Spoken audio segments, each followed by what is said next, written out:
السلام علیکم ویورز، آج کا پہلا سوال ہے امتیاز لاشاری ہیں ڈیرہ غازی خان سے۔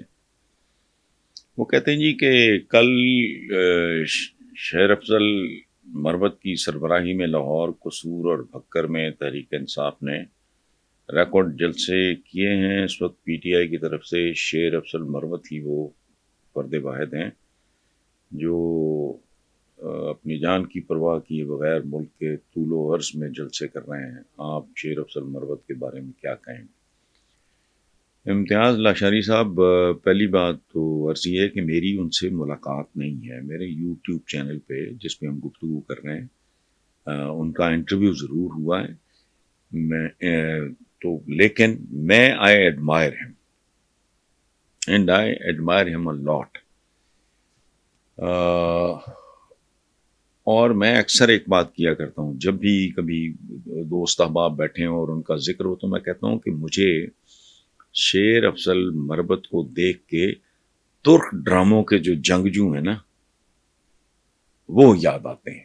یہ جو عثمان غازی یا تغر وغیرہ میں جو ان کے جو مجاہد ہیں، جو فائٹرز ہیں، ہیروز ہیں، میں نے کہا مجھے ان کی یاد آتی ہے۔ اس بندے کا قد کاٹ، چہرہ، ایکسپریشن، بات کرنے کا انداز، سو آئی لائک ہم اینڈ آئی لائک ہم الاٹ۔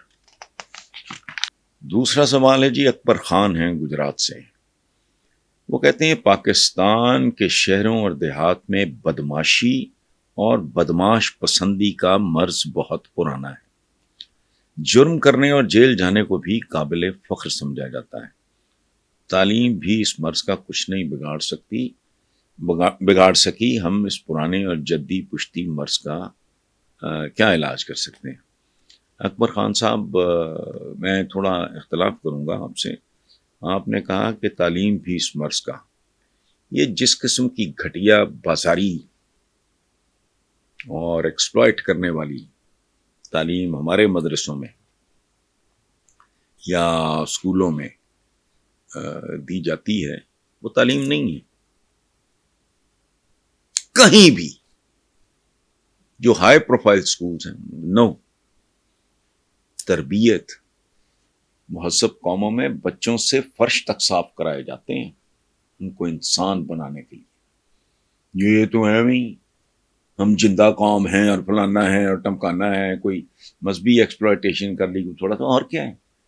ہمارے ہاں اس سبجیکٹ کا تو وجود ہی کوئی نہیں، ان میدانوں کا ذکر ہی کوئی نہیں تعلیم کے حوالے سے جن میدانوں میں ہم نے دنیا کے ساتھ کمپیٹ کرنا ہوتا ہے۔ اوقات کیا ہے؟ 100 سال پہلے رائٹ برادرز نے چپڑ گناتی اٹھ کے پتا نہیں ہے کو فلانا پہلا باس تھا مسلمان کو، وہ بالکل ریڈیکلس فضول بات، گھٹیا۔ غالب دیکھ کے ماچس پاگل ہو گیا تھا، 1857 وغیرہ کے لگ بھگ کی بات ہے نا۔ تو غالب جیسا جینیس اس کے تصور میں نہیں تھا۔ تو غالب کا جملہ ہے کہ کیسی قوم ہے جو آگ جیب میں لیے پھرتی ہے، تصور ہی کوئی نہیں تھا۔ ہمارے ارد گرد کی زندگیوں میں صبح اٹھتے ہیں آپ، فلش سسٹم سے لے کے گاڑی تک، اسکوٹر تک، موٹر سائیکل تک، کار تک، ٹرین تک، کیا اوقات ہیں؟ اسی طرح آپ کو اٹھنا، بیٹھنا، چلنا پھرنا نہیں سکھایا جاتا۔ میرے پاس آنے والے لوگوں کی، وزٹرز کی بھاری تعداد ہوتی ہے جن کو سو کالڈ ایلیٹ، اشرافیہ، یہ وہ۔ میں دیانتداری سے آپ کو بتا رہا ہوں، آپ خود اپنے طور پہ آزما کے دیکھ لیں۔ 80% لوگ کھانے سے پہلے ہاتھ نہیں دھوتے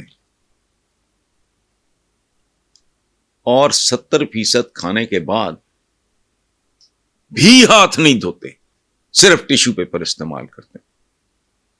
تو جس تعلیم کی بات آپ کر رہے ہیں وہ تعلیم تعلوم نہیں ہے، فضولیات، لغویات کا ڈھیر ہے، ایک کسے کہانی ہے۔ جیسے ہمارے ڈراموں میں کچھ نہیں ہے، گھٹیا پن، لچر پن کے علاوہ کچھ نہیں ہے۔ جیسے آپ کے اشتہار جو ہیں میننگ لیس ہوتے ہیں، کہنے کو اشتہار ہیں، اب کسی لفظ کا کسی جگہ پہ منطبق کر دینا وہ تو اور بات ہے، جس کو آپ تعلیم سوال ہی نہیں پیدا ہوتا۔ اگر بچپن میں ڈرل کر دی جائے ایک بات کہ ہمارے حضور کا بیٹا حکم ہے کہ مسلمان ایک جسم کی مانند ہے، جس کے ایک عضو پہ چوٹ لگے گی تو پورا جسم درد محسوس کرے گا. تو نہیں کریں گے یہ گھٹیا کام. نو آئی ایم سوری. علاج اس کا صرف تعلیم ہے. تعلیم ایسی چیز ہے جانوروں کو بھی بیہیو کرنا سکھا دیتی ہے. ورنہ سرکسوں میں شیر ہوں, ریچھ ہوں, مداری بندر کا تماشا دکھائے آپ کو. نہیں, زیبرا کیسے کیسے کرتب نہیں دکھاتا. وہ کیا ہے؟ تربیت. آپ نے تعلیم کی بات کی ہے, ساتھ تربیت بھی ضروری ہوتی ہے. جن گھروں میں بھوک ننگ ناچ رہی ہوگی, ابا جڑا ہے وہ تصور کیا ہے, عورت پاؤں کی جوتی ہوتی ہے, پیو جڑا بیبے نو تھپڑ مار رہا ہوئے گا فلانا, اس میں کیا تعلیم شالیم کا وہ معیار ہی نہیں ہے. دوسری طرف تربیت کا فقدان ہے بہت بری طرح. جن باتوں پہ شرمندہ ہونا چاہیے ان پہ فخر محسوس کرنے والے لوگ تعلیم یافتہ ہو سکتے ہیں. نیکسٹ ہیں جی, کراچی کے ایک بزرگ نے عدالت میں درخواست دائر کی ہے کہ اس کے بیٹے اس پر تشدد کرتے ہیں, اسے ان سے تحفظ دلوایا جائے.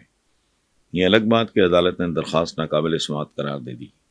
میں پوچھنا چاہتا ہوں کہ والدین سے پرورش کے دوران کیا غلطی ہوتی ہے جس کی انہیں یہ سزا ملتی ہے. بے حیا اولاد, میں تو اس پرٹیکولر کیس کے بارے میں تفصیلات نہیں جانتا, مجھے نہیں پتا ابا جی کی عادات کیا ہیں, ان کی حرکات کیا ہیں, لیکن پھر بھی کسی بیٹے کا باپ پہ تشدد کرنا, وہ تو میرے کیا کسی بھی آپ آدمی کے سامنے اب بات یہ رکھو تو وہ غیر متزلزل سا ہی ہو جائے گا, اس کو یقین نہیں آئے گا. مجھے بھی نہیں آ رہا, آئی ڈونٹ نو کہ ڈی این اے کا ڈیفیکٹ ہوتا ہے یا کیا ہوتا ہے. آخری سوال ہے جی جاوید خانہ میاں والی سے. وہ کہتے ہیں جی کہ ایک معروف کالم نگار نے لکھا ہے کہ جماعت اسلامی سیاسی اور دعوتی جماعت ہونے کی کشمکش میں مبتلا ہے, اور یہ صرف اس صورت میں مقبول ہوگی اگر حافظ نعیم الرحمن اسے مکمل سیاسی جماعت میں تبدیل کر دیں. آپ اس حوالے سے ضرور کچھ کہیں, کیونکہ آپ اکثر جماعت اسلامی کا ذکر کرتے ہیں. جاوید خان صاحب, یہ بات اپنی جگہ پہ چھوٹی ہوگی, لیکن یہ کوئی اتنی طاقتور بات نہیں ہے جس کا آپ نے حوالہ دیا ہے. اسلامی سیاسی دعوتی جماعت, یہ کیا, مجھے نہیں سمجھ آئی.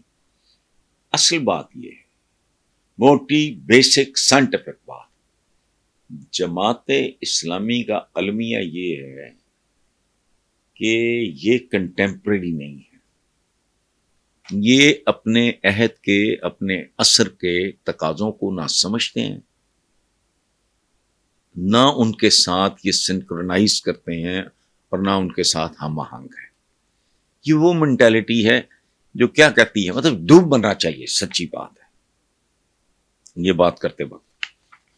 یہ مغرب بے راہ ربی کا شکار ہے. بے راہ ربی کا شکار تو تم, میں تمہارے ایم پی کچے کے ڈاکوؤں کو اسلحہ, 2 4 5 6 سال کے بچوں کے ساتھ جو کچھ تھا, چوروں کا ٹولہ. یہ بجلی پہ کیا ہو رہا ہے, اربوں روپے کی بجلی چوری ہو رہی ہے, عام آدمی کا پیٹ کاٹا جا رہا ہے. تو تم وہ بے راہ روی کا شکار ہو کے غلط رستے پہ چڑھ کے مریخ اور چاند پہ پہنچ گئے, آپ آئی ایم ایف پہنچ گئے. تو ان کو ہوش کچھ نہیں ہے. یہ ویسٹ کو بے راہ روی کا شکار, انہاں دا سارا اسلام جڑا ہے نا وہ گٹوں پہ ہو, شلوار اوپر ہو کے نیچے ہو, تو صافہ ہو کہ نہیں ہو, میں سوچ بھی نہیں سکتا. یہ جس طرح کی یہ بہت سے لوگ ان میں سے ٹوپیاں پہنتے ہیں, میں تصور بھی نہیں کر سکتا. وہ نوزائیدہ بھی نہیں, زبردستی جنوائے گئے بھیڑ کے یا بکری کے بچے کی کھال کی ٹوپی ہوتی ہے. پریگننٹ بکری یا جو بھی ہوتی ہے وہ اس کو بھگاتے ہیں, وہ انڈر پریشر بچے کو جنم دیتی, پھر اس کی نرم کھال سی ٹوپا, پتہ نہیں اس کو کون سی ٹوپی کہتے ہیں, مجھے نہیں پتا. تو بے راہ ربی کا وہ شکار ہیں جو مریخ پہ ہیں اور چاند پہ ہیں, جو کینسر جیسے مرض سے لڑ رہے ہیں, جن کی ایجادات سے ہاسپٹل بھرے ہوئے ہیں. تم نے تو انجیکشن نہیں بنایا, تو خدا کا خوف کرو. اسلام عظیم تر پیغام اور دین ہے, مسلمان کیا ہیں؟ مطلب بی کنٹمپرری، اپنے عہد کے ساتھ جو ہم آہنگ نہیں ہے. وہ تو قرآن پاک میں جو مجھے سمجھ آیا وہ تو یہ ہے، وہ تو مسلمان ہی نہیں ہے. مومن تو وہ ہے جو اپنے عہد کے ساتھ، اپنے اثر کے ساتھ. اچھا، ان کی گاڑیوں پہ بیٹھتے ہوئے شرم نہیں آتی؟ وہ بے راہ روی کا شکار ہے. تو بھائی ابھی کسی کھوتے تھے، کھچر تھے، ایویں پشاوروں کراچیوں شروع ہو جاؤ، لاہور پہنچو، کیا ہے یہ؟ سویرے فلش سسٹم ہے، گاڑیاں، ٹرینیں، ہوائی جہاز بھی یوز کرنے ہیں، انجیکشن بھی لگوانا ہے. وہ میرے پھپھا جی نے ایجاد کیتا ہے، کچھ بھی نہیں. سو جب تک یہ اس عہد حاضر کے ساتھ ہم آہنگ نہیں ہوں گے، سنکرنائز نہیں کریں گے، ان کا کچھ نہیں بننا. وہ جو بات آپ نے کہا ہے کہ کسی نے لکھی ہے، وہ جزوی طور پہ تو ٹھیک ہو سکتی ہے، لیکن وہ سائنٹیفک بات نہیں ہے کوئی ایسی لمبی چوڑی.